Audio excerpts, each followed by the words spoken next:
just to bring you Top of the morning from beautiful downtown Baltimore.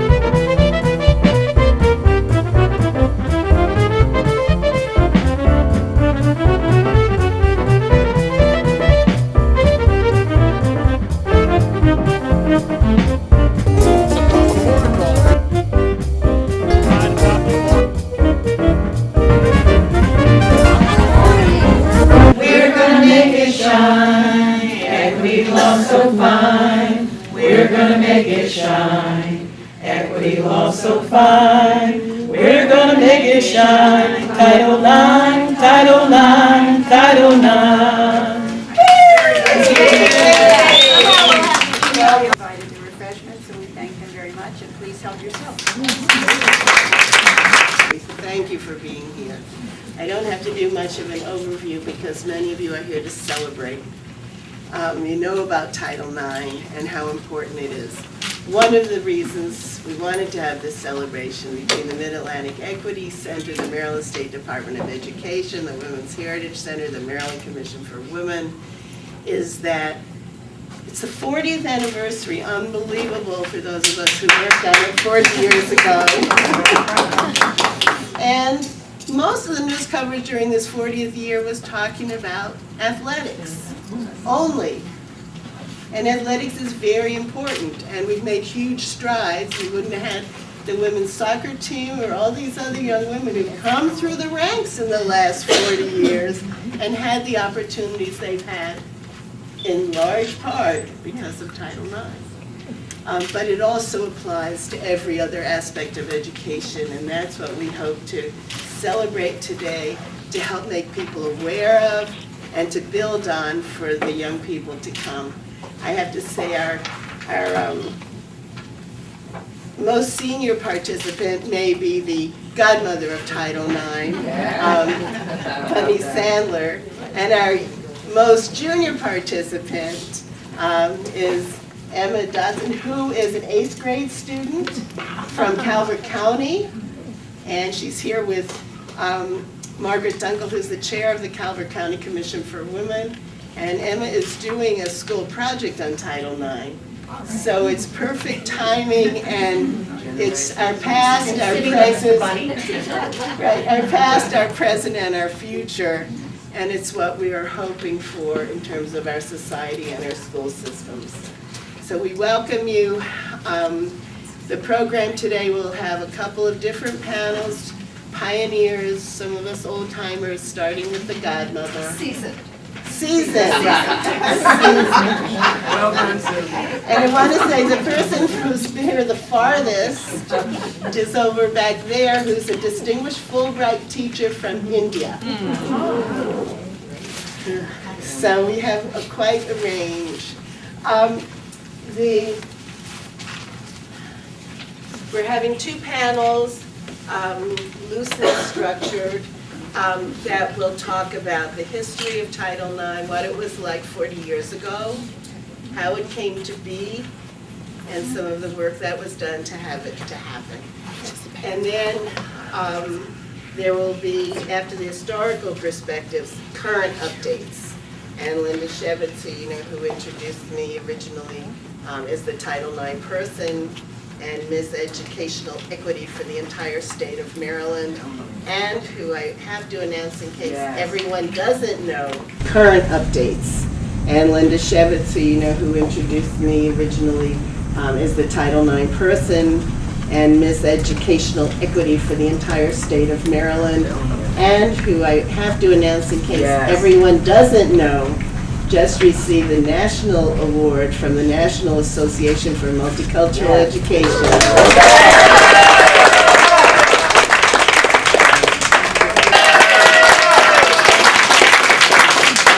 For her educational equity advocacy and work all these years. So it was well-deserved, and we're very proud that Linda finally was honored at the national level in that way. Susan Schaefer from the Mid-Atlantic Equity Center. After that, we'll have hearing some of your voices, because you'll be hearing from people who've been working on it but every one of you has stories, and we want to make sure we have them preserved too, because that's part of adding her story to his story to tell our story, is that everyone's story is important, and everyone is welcome here at the Maryland Women's Heritage Center. Last night, I was at the meeting of the Maryland Women's Bar Association, and we talked about the chapters of the Maryland Women's Bar Association for the whole last year took as their theme the Maryland Women's Heritage Trail that was created through the Women's History Project. And different chapters adopted different parts of the trail, different places on it, and throughout the year, that was the theme for the Bar Association. And former Attorney General Joe Curran said last night that 40 years ago, when we started, 1980, when we started the Women's History Project, the number of women lawyers that would have been in that room could have fit over here. And now it was a whole banquet hall filled with women lawyers and judges and men who were supporters and allies. So the growth is exponential. We know we're inspiring the future, and we thank you for doing the same, because we know everyone in this room is here to celebrate, and we know we're indebted to the work that you do in every part of Maryland and the United States and the world. I'd like to introduce Susan Morris Schaefer, first, Susan Elgin, who was also there because she is a member of the Maryland Women's Bar, but she is here because she is the immediate past chair of the Maryland State Commission for Women and is coordinating the work of the commission as the equal partner in the creation of the Heritage Center and in the growth as we work toward permanence and sustainability and keep continuing with these wonderful programs. And Susan has done an incredible job, so thank you, Susan. Maybe you could provide a little overview from the commission perspective. Right. Yeah, Susan, greetings, good morning. I bring greetings from the Maryland Commission for Women. We are more than 40 years old, but there are a lot of celebrations now. The commission's more, I think we're like 50-some years old, and just last month, a lot of Maryland women celebrated the 40th anniversary of the Women's Law Center. So Title IX is 40 years old, and we hope that we'll be here in 30-some years to celebrate the 40th anniversary of the Women's Heritage Center. So we are working together closely with Jill and others to give this place a permanent home.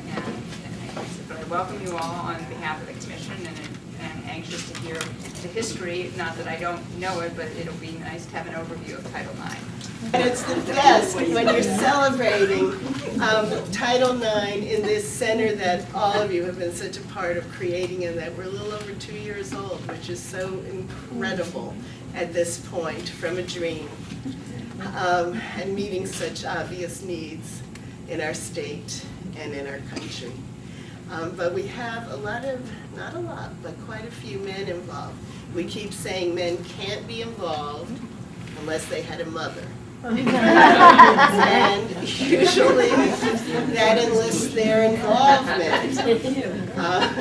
But it's also true if they had a spouse or a partner or a daughter or a teacher, a grandmother or an aunt, people who helped work with them or raise them, who were important in their lives but whose names would never be known.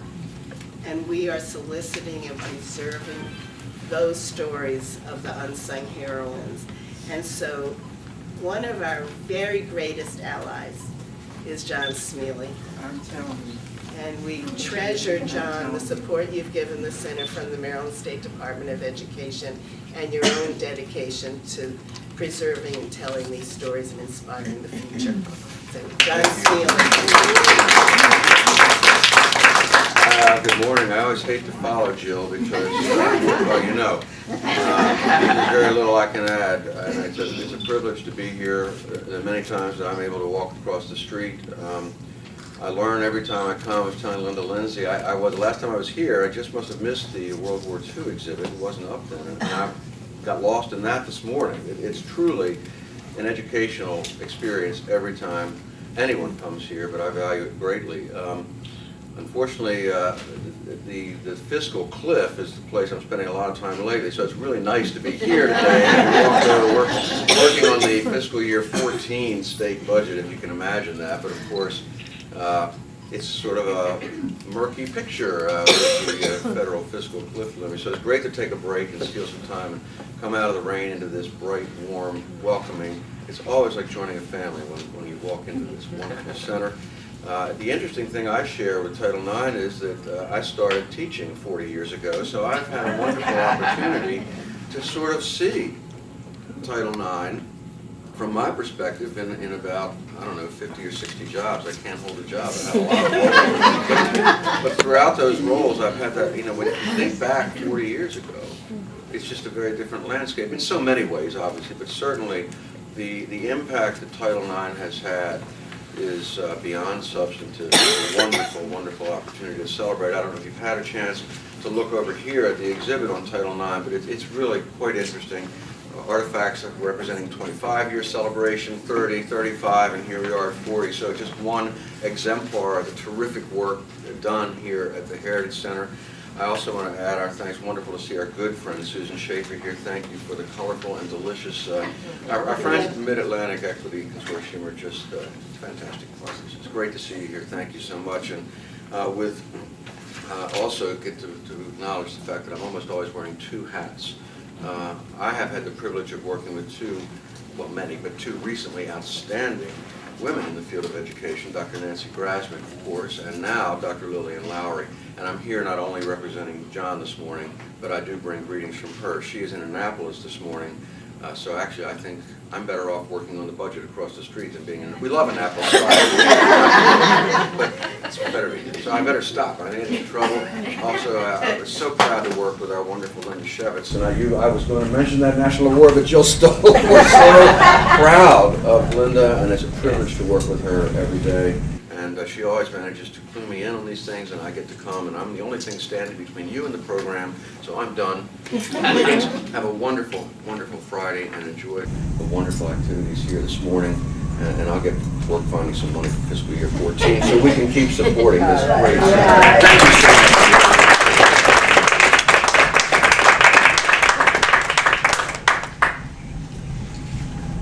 And now it is my extreme pleasure to introduce Susan Squared.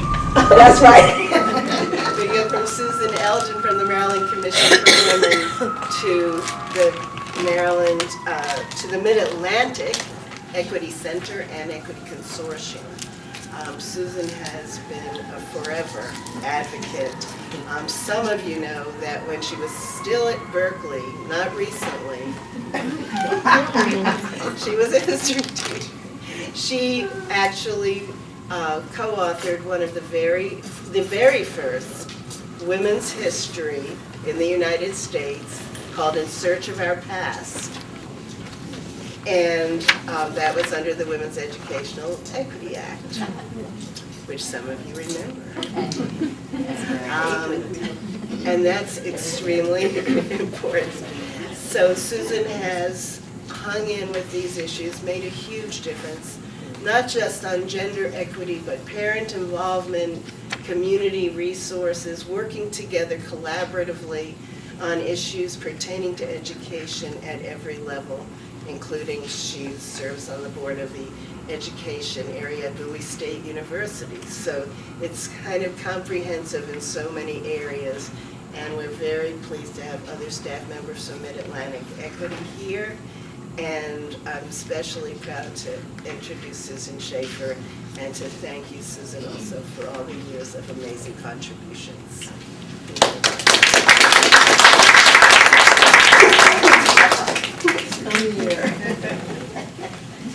Good morning, everybody. Good morning. I'm thrilled to be here. I think that the Title IX is one of the great civil rights celebrations of our time, and I just am thrilled to be able to participate in this and to work so closely with my compatriots, Linda Shevitz and Jill Moss Greenberg. Jill was really, when I moved here from Berkeley 34 years ago, Jill was my first friend. Jean Grams from the University of Maryland, who you know wrote one of the first books about women's studies, said when she met me and she knew Jill, she said, I have a friend for you. And Jill has been my lifelong friend, I feel, so it's just great to be here.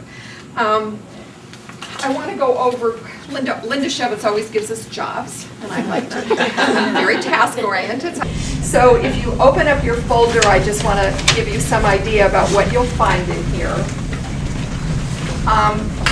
First, on the right-hand side, you'll find the chronology of Title IX. So in case you forget, you can tell from the beginning and where we are now. And then we have this wonderful publication from the National Coalition of Women and Girls in Education, which again provides a summary history of Title IX and its accomplishments.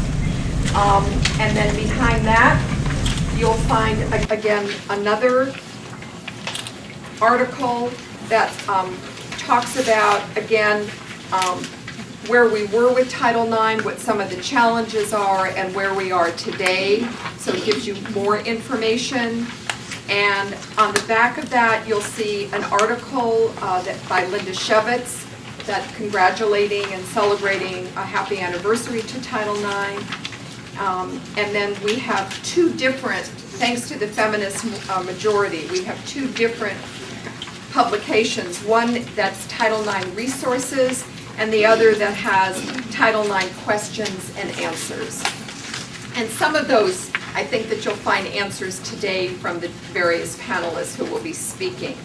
And then on the left, there is a brochure about the Mid-Atlantic Equity Center, and I would just like to introduce my incredible staff who I work with every day and who work to make the lives of children and families better all across this nation. So Nora Cartland, who is the Vice President of the Mid-Atlantic Equity Consortium. Buenos dias.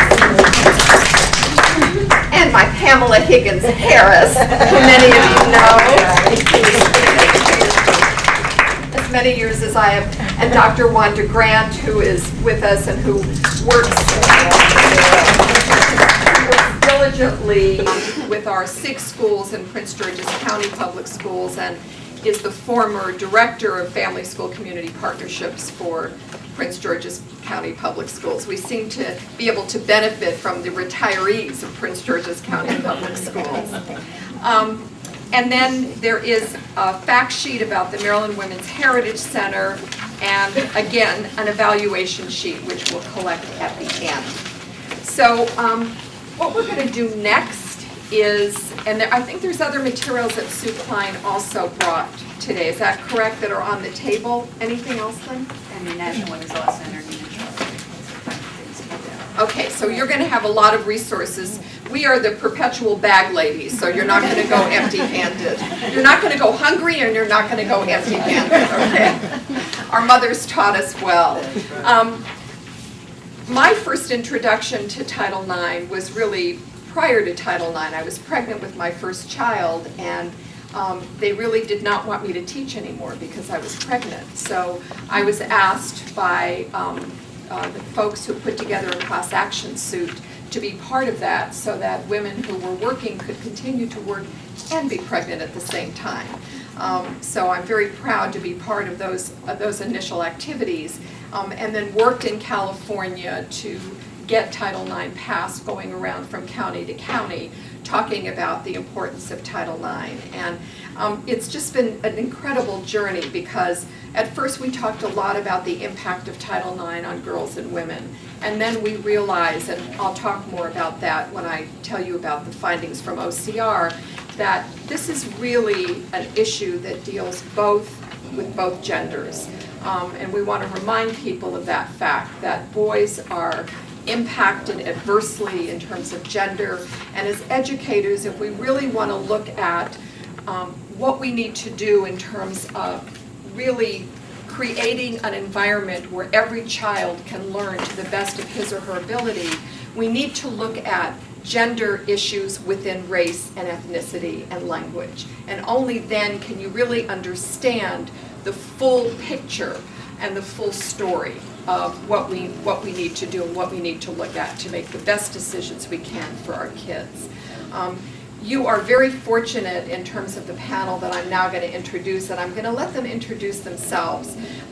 Before I do that, I'm going to introduce Phyllis, but really they're going to provide you with a historical perspective. One of the things I think that we need to do in order to pass the baton is really let our young people know that this is an issue that we must remain vigilant about, and that we can't take it for granted, and that there's still issues and challenges that remain to be looked at and worked on, and we have to do that collaboratively.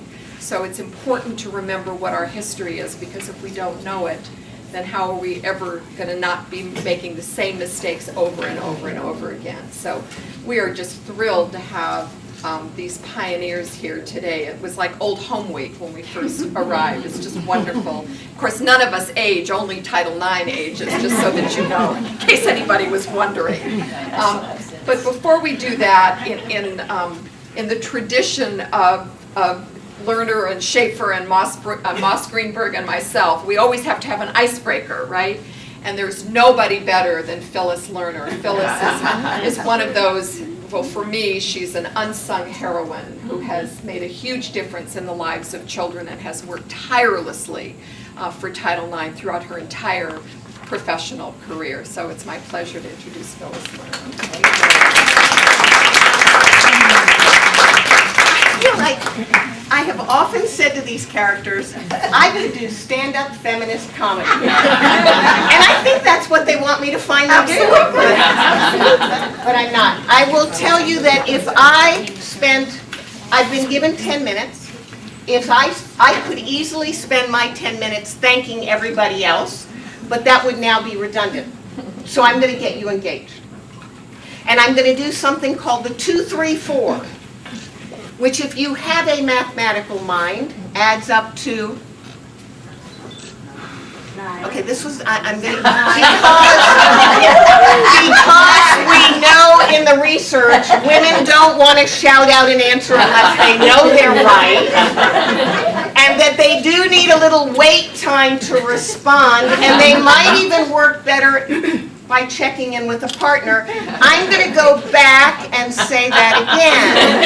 We're going to do something called the 2-3-4, which if you had a mathematical mind and checked in with your friend and I gave you time to think, would add up to 9. So here's what, whoa, sometimes these live tape programs are really scary. I'm going to ask you in a minute for 2 minutes to think and reflect by yourself. That's something that we tend to do well when we finally give ourselves 2 minutes to think and reflect. So you're going to spend 2 minutes thinking by yourself on the particular task. Then you're going to have 3 minutes to interact with some people sitting around you. And then you're going to have 4 minutes to share in the big group. And it's all about stories. Because it took the dignity of an author to say that the way many women, not all, and many men learn is by telling stories. And there are a lot of stories in this room.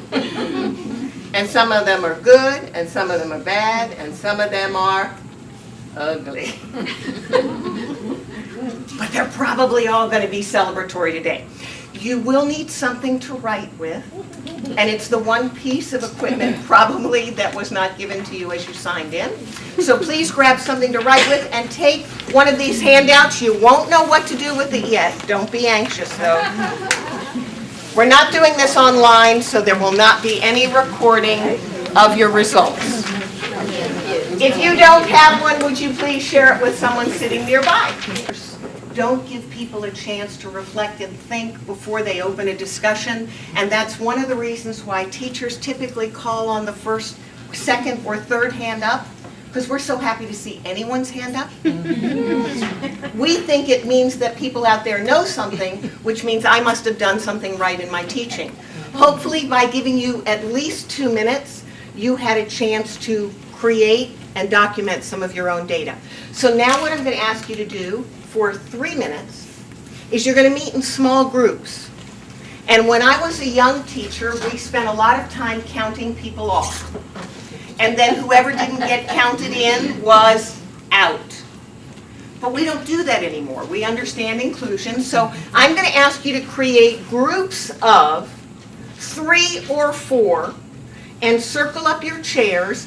And your job is to try to fill in the blank spaces in the chart with other people's stories. Now, you only have 3 minutes, so you can't tell the whole historical, archival past. But you just want those few words. So let's do the first task first. The last thing I'm going to ask you to do, remember it was 2, 3, 4, is to come together as a big group. So just kind of turn your chairs, don't lose your friends.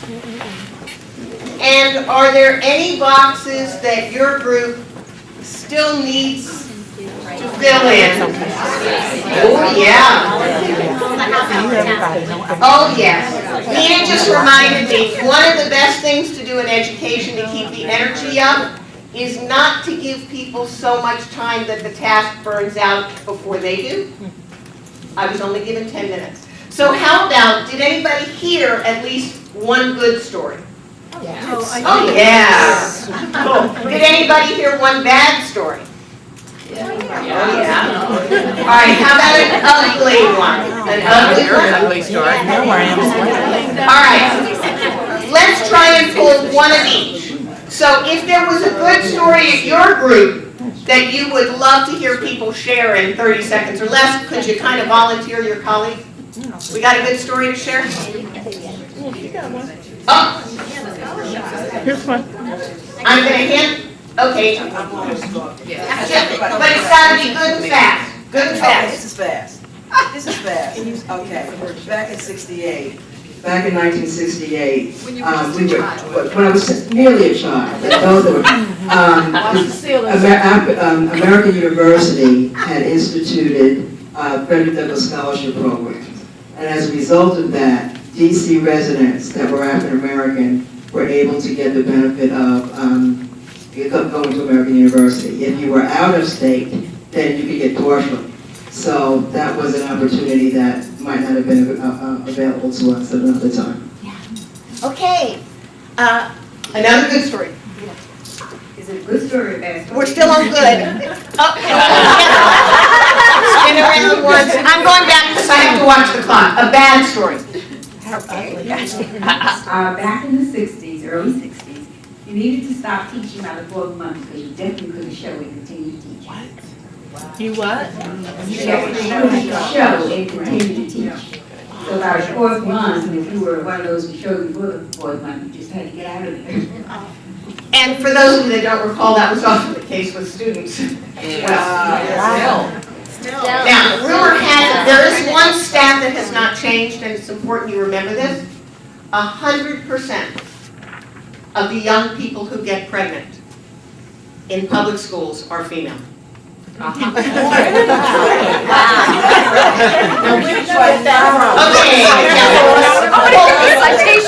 on that. Okay, we're gonna go for a bad story. Or ugly. Ugly, Claudia, I'm so happy. We're gonna get the whole truth. You may not quote Claudia's story unless she gives us permission. Here we go. When I was in middle school, I was in a large middle school, it's about 1,200 students, and they had a standardized test, and I scored the very highest on that test of the entire school, got the highest grade. So they had a conference, they brought my parents in, the principal, the teacher, and me, and then decided it must have just been some odd fluke. They couldn't understand it because girls can't be good at math. They should never encourage, right? Never encourage. Never told All right, so I know that in the next few hours, you're going to hear more stories, you're going to share more stories, and these papers are going to be filled to the brim. But thank you so far for all you've done for the last 40 years, for the last 9 minutes, and for all the work you will yet do.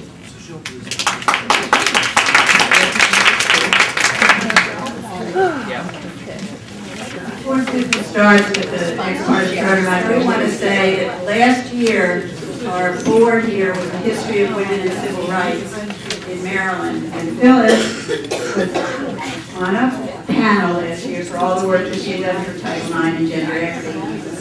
Walked in Keita before you. Keita Wells, everybody.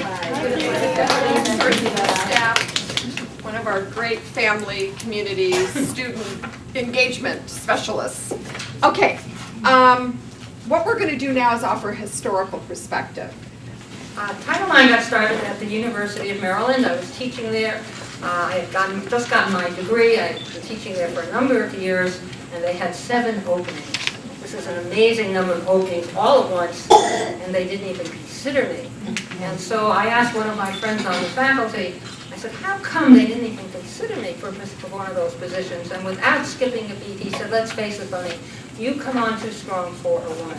Now, I have to tell you, in those days, I did not come on strong at all. I was very demure. I wanted to be ladylike, and I wanted to be sweet and gentle and all of those things. And I really was to some degree, but that was still too strong. I went home and I cried. Literally blamed myself for being perceived too strong. I had spoken up in graduate school too often.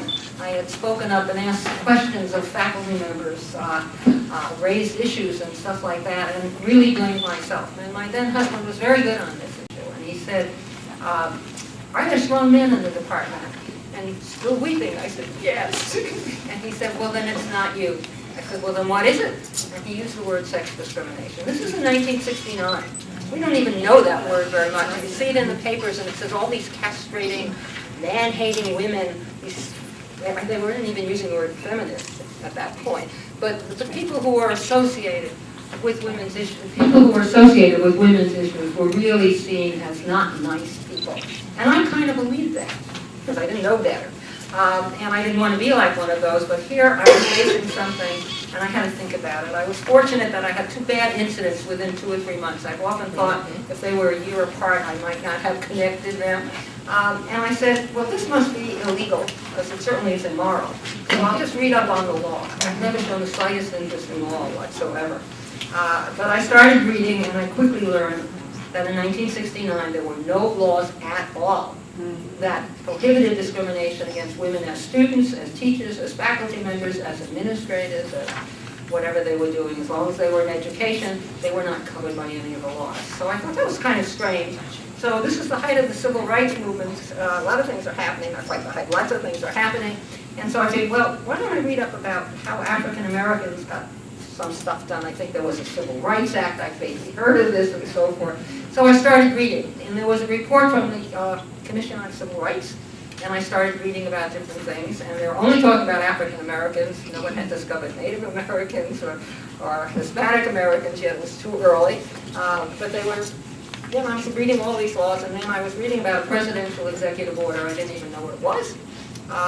But it did prohibit discrimination in employment by contractors. If you had a federal contract, you couldn't discriminate. And there was a footnote. And being an academic, I read footnotes. And I read the footnote. And the footnote said this order was amended to cover sex discrimination. And I literally screamed. I was alone in the house. It was my only great eureka moment I've ever had. I screamed aloud because I recognized and made an immediate connection that many universities and colleges had federal contracts, and therefore there was something with almost the status of law, a presidential executive order. I'm going to make the rest of the story short. I didn't believe myself because women have less confidence. I figured I must have read it wrong. So I called the Office of Federal Contract Compliance. They put me in touch with a guy named Vincent Macaluso, who was the godfather of Title IX, because he said, yes, and how would you like to file charges? I was affiliated with the Women's Equity Action League. He drafted secretly the first complaints. He taught me how to do it. He taught me how to tell people to write their congresspeople and say, write the Secretary of Labor and ask him to enforce the executive order. We generated so much mail. I filed charges against about 250 universities and colleges, Maryland being the first one. Made it a class action charge, which Vincent had suggested we do. And we got people to write their congresspeople, and we were able to generate so much mail to senators and representatives that the Office of Federal Contract Compliance has put on some full-time staff temporarily to answer all the letters.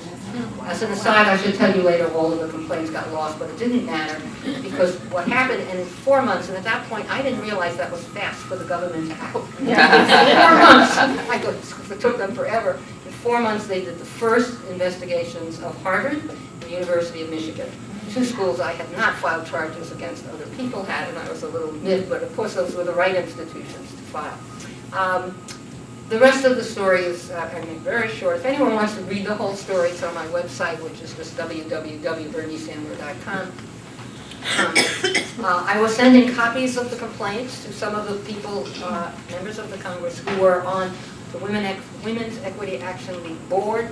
Representative Edith Green was one of them. I did not realize she was the chair of a subcommittee which dealt with higher education. She knew about discrimination. She's the mother of the Equal Pay Act. And she knew that it didn't cover people in education, and she knew what else the other laws were. And so she had been waiting to introduce this bill that eventually became Title IX. She wanted to do it, but she has no data and she has no constituency. Just in case you're not old enough to remember, in 1970 there is no web. There is no web. There are no women's newsletters. AAUW had one, but they had just discontinued it about women's education. So it's very hard to find people and so forth. But she had been looking around, figuring what to do. She wanted to introduce this bill. And now I come along and I have data, not much data, but statistical data that indicates discrimination. And I have part of a constituency because women are sending me these letters. And so she introduces eventually what becomes Title IX. She holds hearings, first-time hearings have ever been held on education. I help with the hearings in terms of, I know the people who are working on sex discrimination. At the beginning, I knew almost everybody. You could know almost everybody who was concerned about discrimination in higher education. I testified at the hearings, and then she hired me to put the written record together. So I am probably, of the hearings, I'm probably the only person who has read all 1,200 pages of that document. Just a couple of things, and then I want to tell you some of the things we've accomplished and some of the things we haven't accomplished or haven't finished accomplishing. When Title IX was introduced, we didn't know it would cover athletics when it was introduced. It's the kind of bill, some bills say this bill affects X, it affects Y and W and whatever. Other bills say it affects everything unless it's exempted. So Title IX covered everything, but we didn't know what the everything was. We didn't know it was going to be sexual harassment. We didn't know it was going to cover a whole bunch of things. But in any event, and by the time the hearings were over, within a year we recognized it was going to cover athletics. And this was our vision and my vision of how athletics was going to be covered. Because most of us here in Washington had not been interested in athletics because probably in most schools you didn't have athletic programs for women at all. And so I remember talking to some of the few women who were working on Title IX, and there were very few of us. And I said, you know, this is great that it's going to cover athletics, because on field day, you know what field day is on play day? On field day, there's going to be more activities for girls. So this is just terrific that it's covering athletics. We had no idea that there was discrimination in athletics. And Margaret Dunkel, who you'll hear from later, wrote the first report on sex discrimination in collegiate athletics in 73 or 74, whenever. In any event, we didn't know at the time the bill was going through that there was a problem in athletics other than on field day. The way Title IX got through is that nobody was watching. It really was a stealth law. The American Council on Education, which is the big lobbying organization of colleges and universities, their lobbyist was asked if he wanted to testify. That's courtesy, you always ask stakeholders this. And he said, there isn't any sex discrimination in higher education, and besides, it's not a problem. And this was the biggest break we could have gotten, because nobody was watching Title IX. And when it came time for passage on the floor of the House, about 5 or 6 of us went to Representative Green, and we said, we're here to lobby for Title IX. So tell us what you want us to say. Tell us what you want us to do, and we'll do it. And she looked at us as if we are crazy. And she said, if you lobby for this bill, she was very stern about it, she said, people are going to ask questions about it, and they're going to find out what's in the bill, and then they're not going to vote for it. And she did not want us to lobby. We thought she was wrong, of course. We were very naive and not very smart politically, but she was absolutely right. And so it sneaked through the Congress with not too many people noticing. By the time it got to the Senate, sneak through the house, a few people noticed a couple of things, and so you have some exemptions that are there, like for beauty contests, and anybody's interested in that, I can talk about that later. Sometimes, I have to tell you one other story is, and this was me, I don't know if the other people, maybe they were smarter, but I really thought, 1 year after Title IX is passed, it'll all be taken care of. We'll go up to guys who are doing it, and we'll say, you know, that's discrimination, and you shouldn't be doing it. And they would say, oh, I am so sorry. I'm so sometimes, even today, I sometimes get depressed about the slowness of some things because everything doesn't change immediately. So I have like a little litany of accomplishments of Title IX, which make me feel much better, and I want to pass it on to you. So I have to tell you, this is the awareness and the legitimacy of women's issues. In 1970, the word sex discrimination is a new word in the lexicon. It comes out of the 1964 Civil Rights Act, where it talks about discrimination rather than tolerance or attitudes. The Civil Rights Act talks about behaviors and names it discrimination, and the word sex discrimination. The word sexual harassment didn't exist. You don't have a word for something, you can't talk about it. You can't label it. You can't label it. You can't conceptualize about it. And that's why with sexual harassment, we didn't talk about it with other people. Each one of us thought we were the only one and it was our fault. We didn't have the word sexism until about 1973. We didn't have the word date rape or gang rape or acquaintance rape. I used to get calls in the early 70s from people on campus, men and women, saying, is there really sex discrimination in higher education? And if there is, would you please send me some proof? So it was a very, very different time because people really didn't know this word and are just beginning to learn about what it is. Title IX and other laws, oh, I know, sorry. I lost my place. Okay. The second change is the passage of a lot of laws that now prohibit sex discrimination in various places. And that made a big difference, having federal policy. Federal policy is strong, even when it's not enforced. It's still there and can be used as a threat and so forth. So it made us an enormous difference, just being able to say there's a law that prohibits this. The third is that much, not all, but much of the overt discrimination in education at all levels, particularly those which were formalized by official policies and practices, much of that has disappeared. The obvious exception of that is women and girls athletics, where we've gone really from horrendous to just very bad. Let me give you some examples from the past. We talked about pregnant teachers, but discrimination against female students was rampant. When my daughter was 16 and learning to drive, she thought she would like to take a course in auto mechanics. Why not? That makes sense. Made sense to me. But in Montgomery County, girls could not take this course. So I called. And I said, why is that? And the answer was, well, there's only one bathroom in the classroom and they have to change into coveralls. And I think this is logical. And I say, oh, well, wait a second. She won't mind changing her clothes in the regular bathroom. And then he said, ma'am? And you know when they say ma'am. He said, ma'am, these boys use terrible language. You would not want your daughter to hear that language. And I was not smart enough at the time to say, you haven't heard my daughter's language. So in any event, she never did get to take the course, but that doesn't happen anymore. And there were a lot of single-sex things, science camps for boys, trips for boys, and so forth and so on, and that rarely happens now. For vocational guidance, boys and girls were given pink tests for the girls and blue tests for the boys.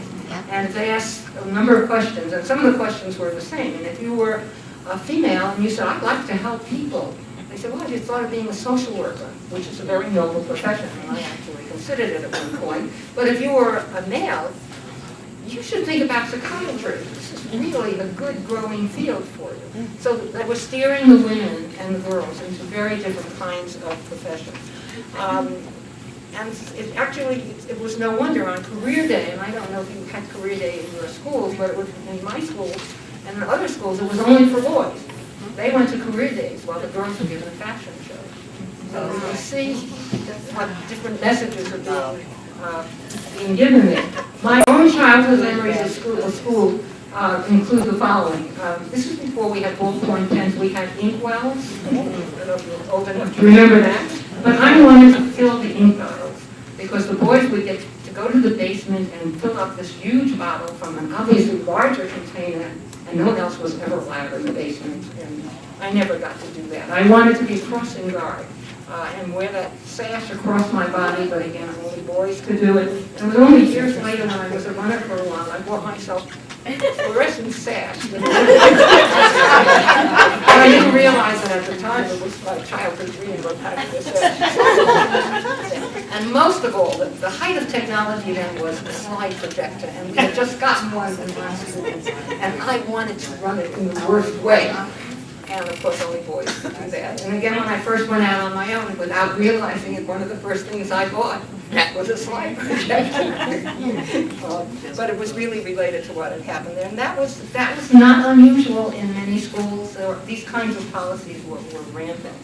Another change is that women are now a genuine constituency in the world of education. That is a huge change because you need constituents to put pressure on, to monitor, to make recommendations, to bring lawsuits and so forth and so on. And that is a big change.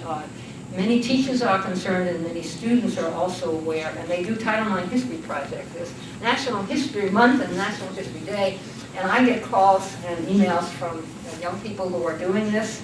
And it reminds me of my own experience at the University of Maryland. I was figuring out my thesis subject, and I said, well, it would be nice to do something on how do young women make career decisions. I thought that would be a really interesting topic, and I told my advisor that, and he said, I'm quoting, research on women? That's not real research. Find another topic. So I am thrilled now that children in American schools are actually allowed to write about something like Title IX and sex discrimination. Women and girls issues have been institutionalized. We now have commissions on the status of women in colleges and in universities. We have women's centers. We have Title IX offices. And I had forgotten this, but I realized recently the Title IX coordinator was actually my suggestion at a meeting with the Office for Civil Rights. They were meeting with lots of people, and I said, you know, nothing's going to happen if no one's in charge of this, so there should be someone who's in charge of Title IX issues, and out of that came the coordinator. Women's studies was as radical as Einstein's theory of relativity was. If you weren't there, you wouldn't know how strongly people felt about this. We all studied women when we studied men. You know, what do we need? They couldn't understand what we were doing. And it's mind-blowing now that there are tens of thousands of women's studies courses. That's an enormous number. There are more than 600 programs where students can major or minor in women's study. And in K through 12, textbooks with pictures, or at least a few pictures, maybe only one, but that's more than we had before. And seeing pictures of women in history books is no longer a rarity. So these are really big changes in women's studies, and because nobody knows how many teachers and professors have integrated and talked about women in their ordinary classroom behavior. I think another thing which we need to know is women and men have recognized the differences among various groups of women. There are similarities and differences. African American women and girls, Hispanic women and girls, Native American women and girls, Asian American women and girls, disabled women and girls, lesbian women and girls, older women, poor women, immigrant women and girls, refugee women and girls. We have learned to work together and to care about all of these issues and to care about each other. That is a big change too. And it was there at the very, very beginning. Even the Title IX hearings included information about African American women. These are huge, huge changes. We're not finished with everything. The pattern is the same in employment. The higher the rank, the fewer the women. We've made enormous progress in professional schools, but we've made very little progress in vocational training. Women still go to take cosmology. They don't learn to be an electrician or a plumber or some of those other things where they can make much more money. Student sexual harassment is a huge problem. There are more students who are sexually harassed than are bullied. A lot of bullying also includes sexual harassment, and many of the people who deal with bullying have not made the connection that if it's got sexual content or is on the basis of sex, it violates Title IX as well as bullying laws, and federal laws are a lot stronger than any of the state laws that have been passed. Let me close with something I just thought about this year. I was a reporter called and asked me a number of questions, and then asked a question I'd never been asked before. He said, "You have grandchildren?" I said, "Yes, I have 2 boys and a girl, and they're all in college this year." And he said, "Well, tell me how Title IX has affected them." And here, for a minute, I'm thinking, I wish I could say Jessica's a sterling athlete with a scholarship. Jessica's the kind of child who played soccer 3 times and then said, "You know, I don't care what happens to your ball."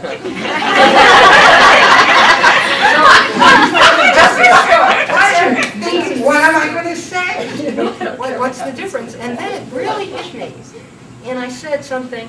I said, all 30 of my grandchildren have had genuine friends of the other gender who were not sexual or romantic partners.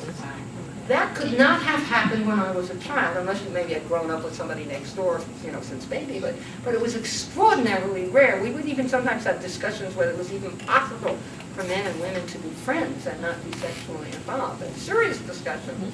And yet, here are my grandchildren, all of them having had friends of both genders. And I've been there when something good has happened or bad, and they say, "Oh, I need to call so-and-so." And this is a remarkable change, partly because Title IX doesn't treat women and men, boys and girls in our schools, all that differently. There are still differences, but they're not as major as they were. They're so important, but they're not as overt in many instances as they used to be and as prevalent as they used to be.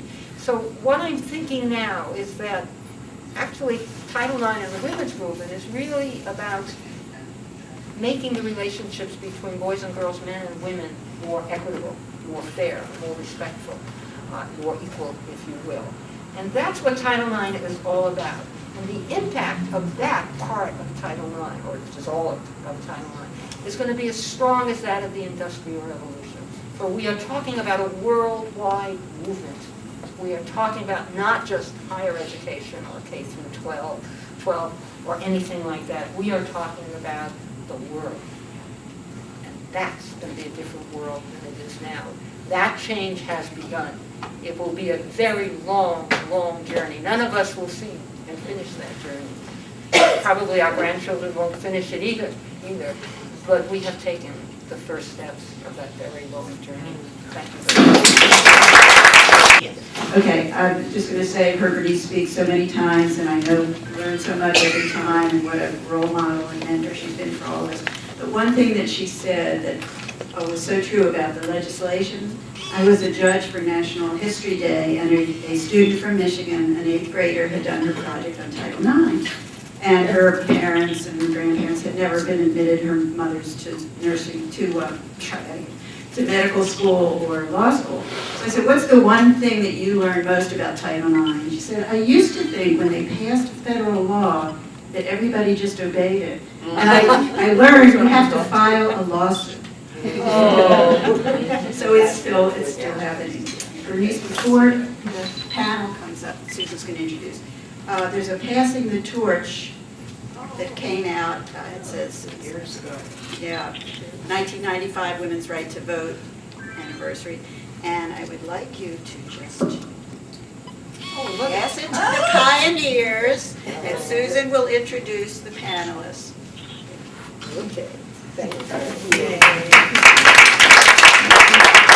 But in terms of Title IX statewide, all of you have just been incredible.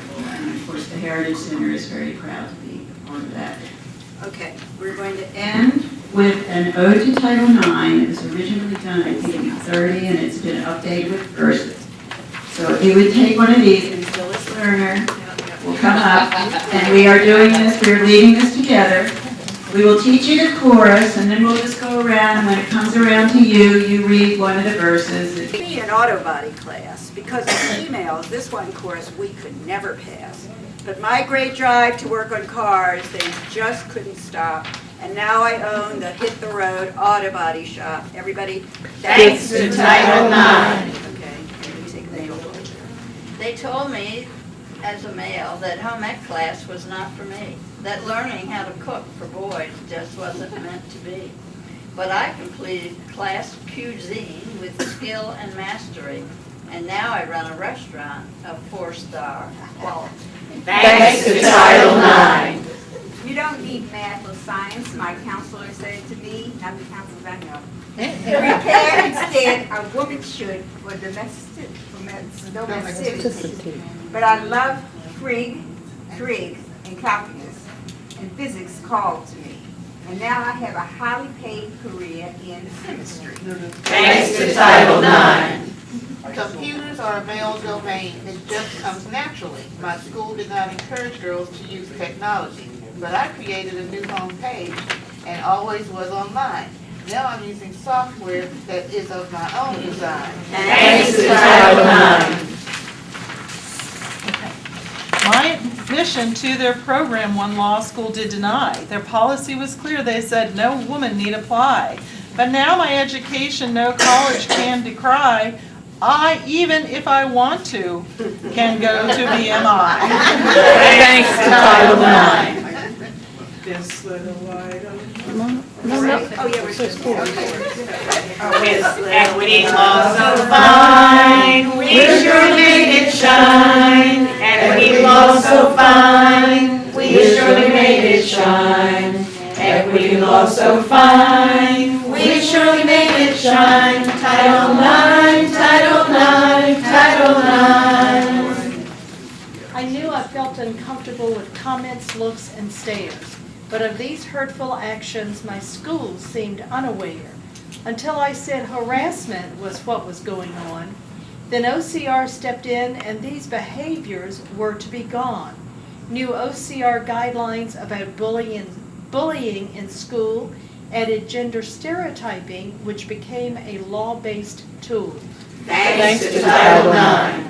I never even recognized the bias in my class, the gender-based inequities that I would just let pass, till training and the strategies that gender programs brought opened up my thinking and changed the way I taught. Thanks to Title IX. Equity law so fine, we're sure to make it shine. Equity law so fine, we're sure to make it shine. Equity law so fine, we're sure to make it shine. Title IX, Title IX, Title IX. From access to school courses and each activity, we've made great progress toward our goal of gender equity. And even though there's much to do, there's much to celebrate. So all these years, now 40, we now commemorate. Thanks to Title IX. Okay, we honor here the people who've given faithfully their leadership in fostering the best of equity, who formed strong coalitions and groups to lead the way, like equity-based networks that have brought us to this day. Thanks to Title IX. We've shared years of perseverance, commitment, energy, years of major progress towards inclusivity. We now renew our efforts to assure that Title IX lights the way for equity continuing to shine. Equity law so fine, we're gonna make it shine. Equity law so fine, we're gonna make it shine. Equity law so fine, we're gonna make it shine. Title IX, Title IX, Title IX.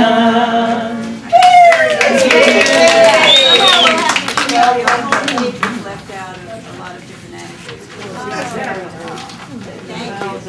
Thank you.